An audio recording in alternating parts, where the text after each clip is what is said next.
미국의 CPI 소비자 물가가 중동전쟁 이전인 2월에 2.4%에서 전쟁 후인 3월에는 3.3%로 약 1%포인트 급등한 것으로 발표됐습니다. 이는 미국과 이란 간의 전쟁에 따른 유가 급등으로 미국의 물가 급상승을 불러왔다는 분석입니다. 한면택 기자가 보도합니다.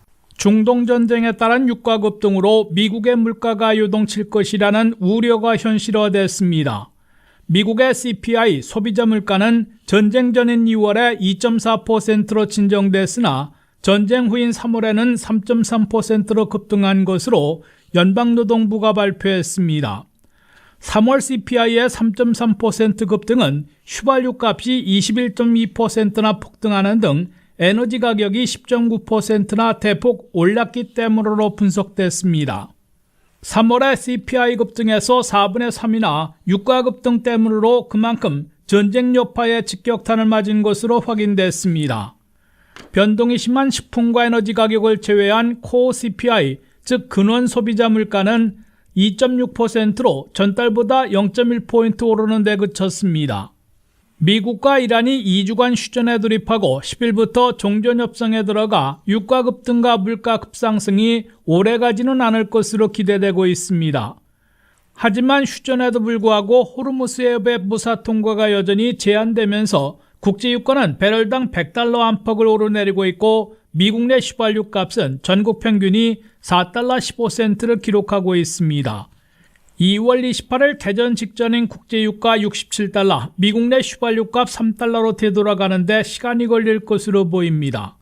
다만 2주 휴전과 종전협상 시작으로 미국과 이란이 전쟁을 다시 재개하기는 어려워지고 있어 유가 급등에 따른 물가 급상승은 악화되지는 않고 시간이 걸리더라도 전쟁 전후로 정상을 되찾아갈 것으로 예상되고 있습니다. 이 같은 전환과 유가와 물가 전망으로 미국의 기준금리 인하 가능성은 더 희박해지고 있는 것으로 경제 분석가들은 내다보고 있습니다. 대부분의 경제 분석가들과 투자자들은 연방준비제도가 올해에는 단 한 번도 기준금리를 내리지 못하고 잘해야 3.50 내지 3.75% 수준에서 동결할 것으로 내다보고 있습니다. CME 그룹의 투자자들은 기준금리 동결 가능성에 대해 4월 29일 회의에서는 98.4%, 6월 17일에는 96.8%, 7월 29일에도 92.7%로 높게 잡고 기정사실화하고 있습니다. 나아가 올 하반기의 금리 동결 가능성도 9월 16일에 87.7%, 10월 28일에는 82.1%, 12월 9일 마지막 회의에서도 68.3%로 높게 잡아 한 번도 못 내릴 것이란 예측으로 기울고 있습니다. WKTV 뉴스 한면택입니다. 미국 경제는 이란과의 전쟁을 개전하기 직전에 이미 불경기 문턱에 도달했던 것으로 각종 경제 지표에서 나타났습니다. 연방정부가 발표한 1분기 경제 성장률은 0.5%로 더 낮아졌으며 물가는 유가 급등 이전에 3%를 기록하고 있었고 실업수당 청구자들은 매주 늘고 있는 것으로 밝혀졌습니다. 미국이 2월 28일 이란과의 전쟁을 개시하고 38일 만인 4월 7일 2주 휴전에 합의했으나 미국 경제는 전쟁 여파를 반영하기도 전에 이미 불경기 문턱에서 헤매고 있던 것으로 확인됐습니다.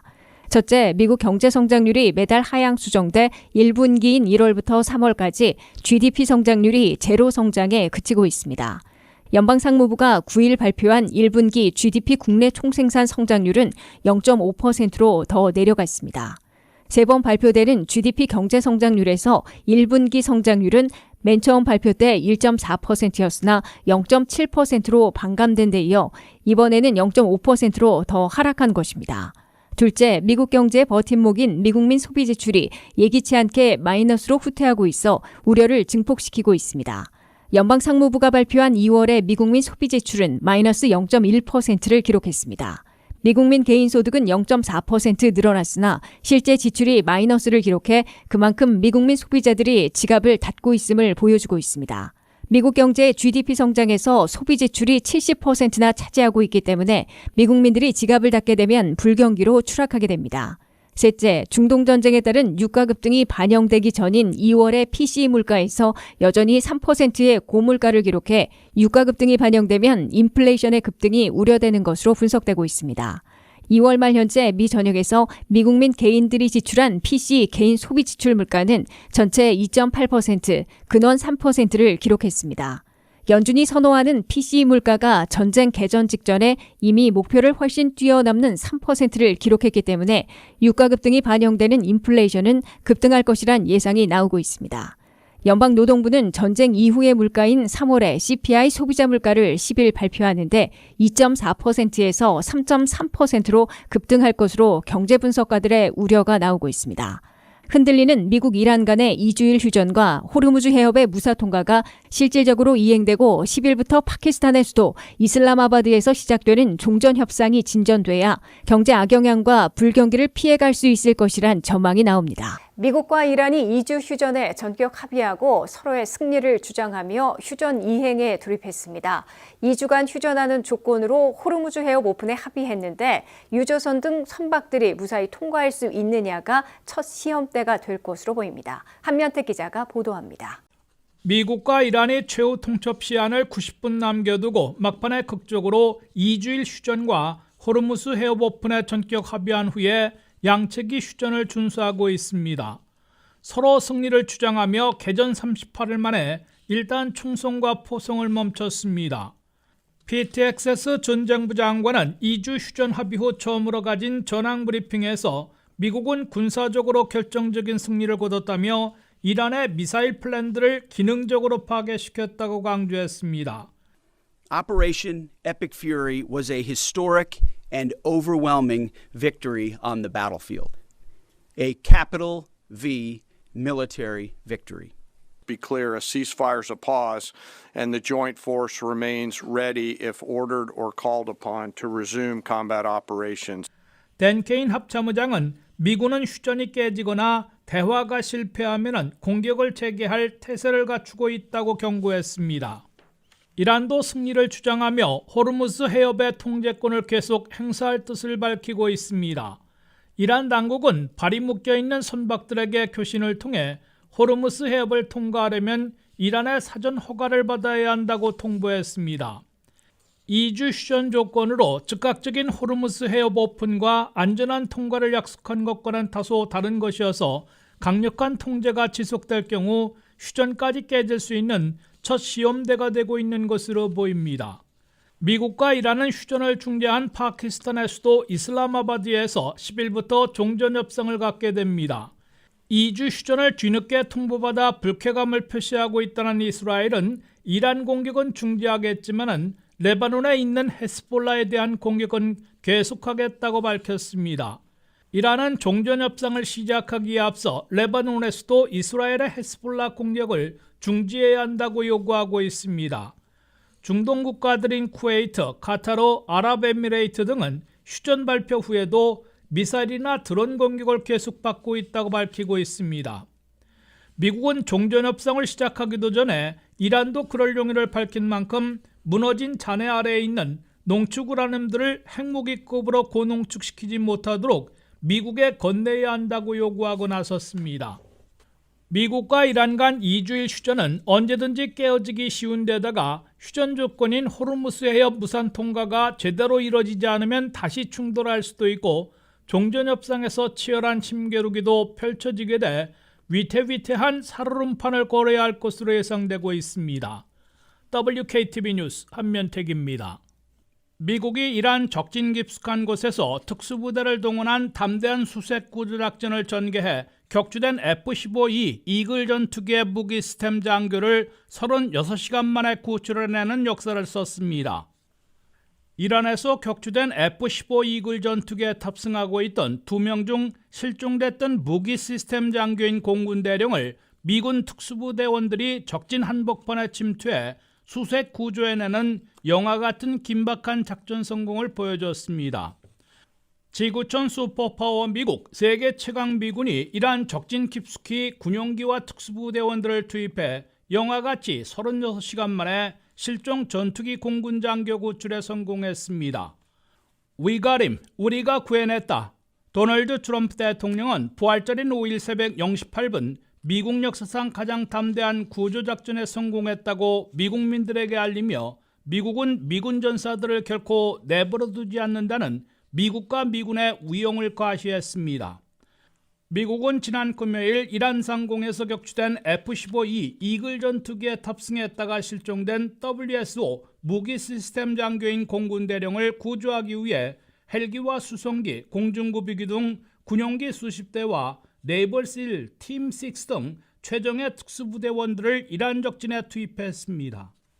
격추된 전투기에 탑승하고 있던 2명 중에 조종사 1명은 일찍 구조됐으나 무기 시스템 장교인 공군 대령은 실종됐는데 그는 중상을 입은 채로 산등성으로 올라가 권총 하나만 들고 숨어 있다가 구조된 겁니다. 미군들은 즉각 수색 구조에 나섰으나 이란도 공화국 수비대, 민병대, 현상금을 걸고 지역 주민들까지 동원해 실종 미군을 먼저 찾기 위해 숨막히는 경쟁을 벌였습니다. 이 공군 대령을 누가 먼저 찾아 신병을 확보하느냐에 따라 미국과 이란의 전황이 크게 달라질 수도 있는 사안이었기 때문입니다. 전광석화 같은 작전이 필요해진 미군들은 블랙호크 헬기들을 공중에서 급유하며 이 장교가 있을 법한 지역을 순회하기 시작했고, 한편에서는 이란군을 저지하기 위한 사격던 차단 작전도 벌였습니다. 미군들은 특히 오사마 빈 라덴을 사살했던 최종의 특수부대 네이브실의 팀6 등 특수부대원 수백 명과 헬기, 수송기, 공중구비기 등 군용기 수십 대를 투입해 이란 적진 한복판에서 긴박하고도 담대한 구조작전을 벌였습니다. 이 공군 대령이 숨어있던 지역에 폭탄을 투하하고 사격을 가해 이란군이 들어오지 못하게 저지하는 군사작전도 전개했습니다. CIA는 실종 장교의 위치를 파악하는 도중에도 장교의 이송 준비를 마쳤다는 허위 정보를 이란에 흘리는 교란 작전을 펼쳤습니다. 이 장교를 구출한 후에도 긴박한 상황들을 겪었습니다. 현장에 투입됐던 특공대원들이 타려던 수송기 2대가 고장나는 바람에 이란 안에서 고립됐습니다. 그러자 미군은 새 비행기 3대를 투입해 장병들을 이송하고 고립된 수송기 2대와 특수부대용 공격 헬기 2대를 모두 폭파해 이란군이 이용하지 못하도록 조치하고 작전에 투입된 미군들이 전원 무사히 이란을 빠져나왔습니다.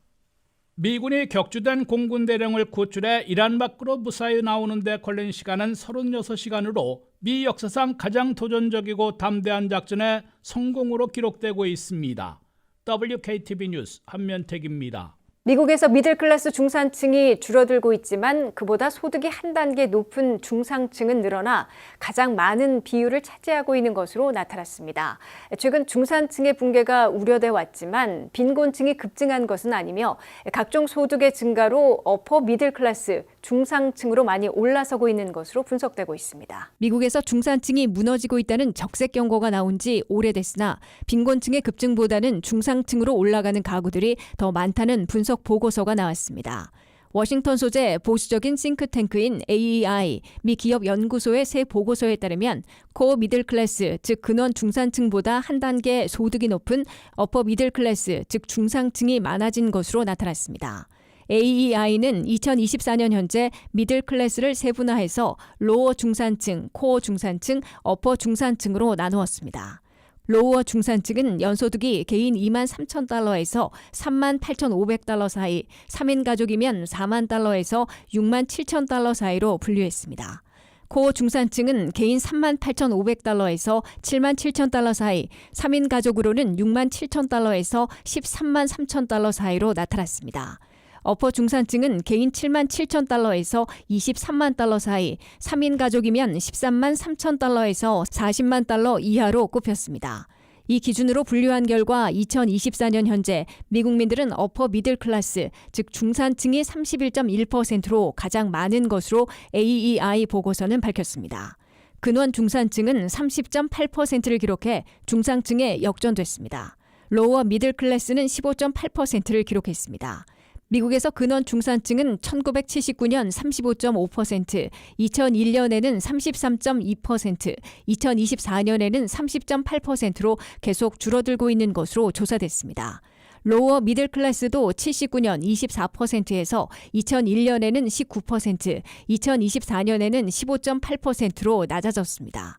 이에 비해 어퍼 미들 클래스, 즉 중상층은 79년 10.4%에서 2001년에는 22%로 2배 이상 급증했고 2024년에는 31%로 3배나 대폭 늘어났습니다. 이번 보고서는 미국에서 중산층이 무너지고 있다는 경고로 빈곤층으로 추락하는 미국민들이 대폭 늘어나고 있는 것으로 우려돼 왔으나 실제로는 빈곤층도 계속 줄어든 반면 어퍼 미들 클래스, 중상층만 증가하고 있음을 보여주고 있습니다. 미국 중앙은행은 물가가 크게 흔들리지 않고 있다고 진단한 가운데 소비자들이 느끼는 부담은 오히려 커지고 있다는 분석이 나오고 있습니다. 최근 몇 주 사이 기름값은 상승세를 보이고 있고 식료품 가격은 이미 장기간 올라 높은 수준을 유지하고 있는데요. 숫자로 보는 물가와 실제 체감 물가 사이에 괴리가 커지고 있다는 분석입니다. 안혜린 기자의 보도입니다. 뉴욕 연방준비은행의 존 윌리엄스 총재가 중동 지역 긴장 고조에도 불구하고 미국의 근원 물가는 크게 흔들리지 않을 것이라고 밝혔습니다. 윌리엄스 총재는 블룸버그 TV 인터뷰에서 식료품과 에너지를 제외한 근원 물가 상승률이 0.1에서 0.2%포인트 정도 오르는데 그칠 것으로 전망했습니다. 또 올해 경제 성장률 전망치는 소폭 낮췄지만 기준금리는 당장 조정할 필요가 없다고 밝혔습니다. 고용시장 역시 안정적인 흐름을 유지하고 있다고 평가했습니다. 하지만 소비자들이 실제로 느끼는 물가는 이와 다소 다른 모습입니다.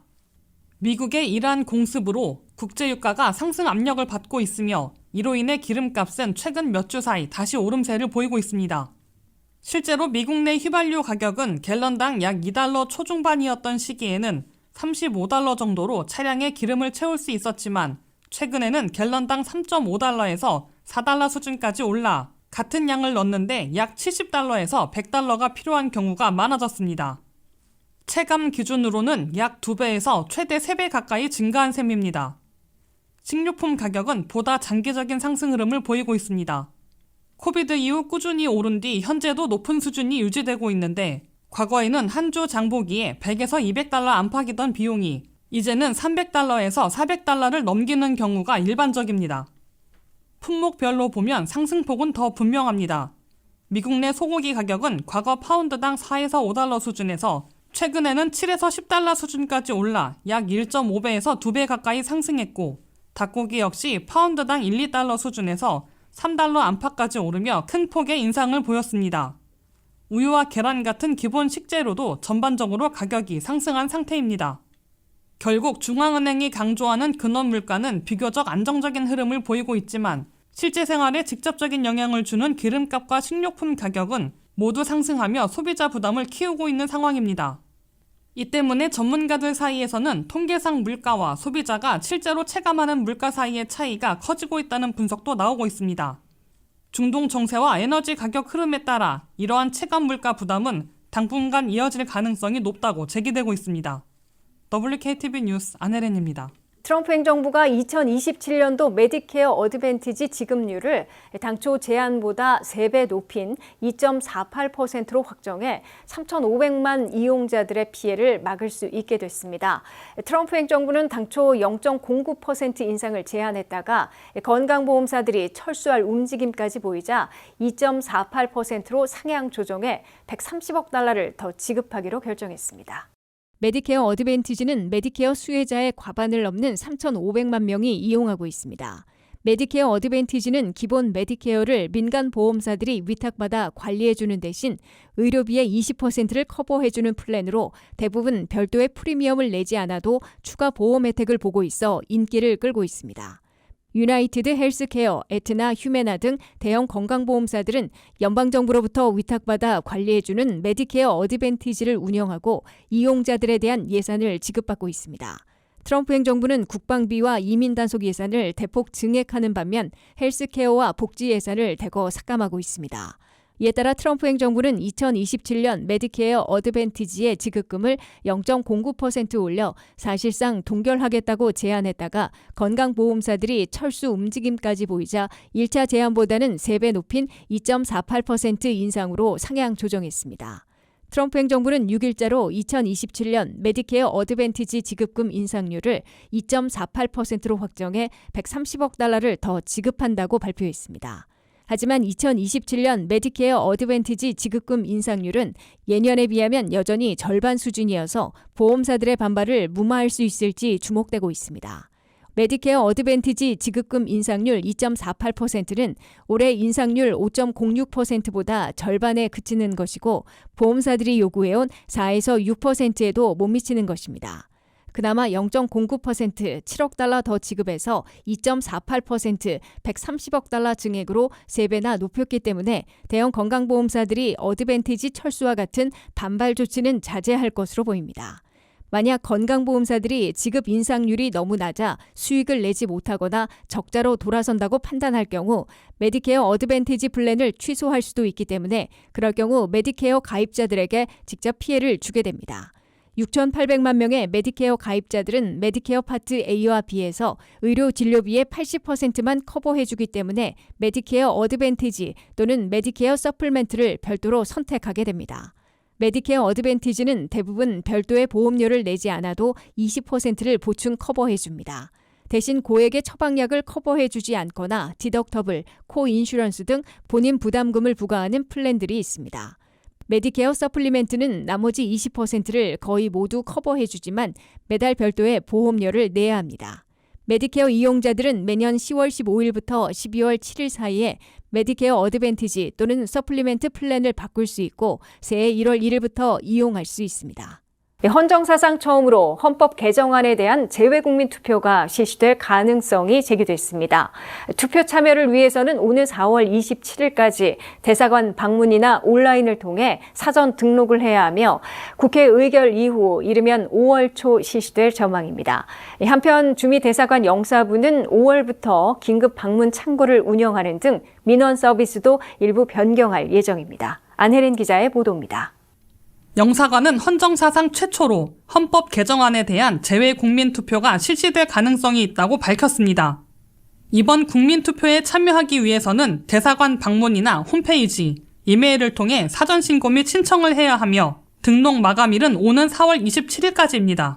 국민투표는 처음 해보는데 기본적으로 그 국회 총선과 같습니다. 방법은 같습니다. 그러니까 재외 투표를 하려면은 신고 또는 신청, 그러니까 주민등록번호가 있으신 분은 그 국외 부재자 신고, 그리고 없으신 분은 재외 투표인 등록을 하셔야 됩니다.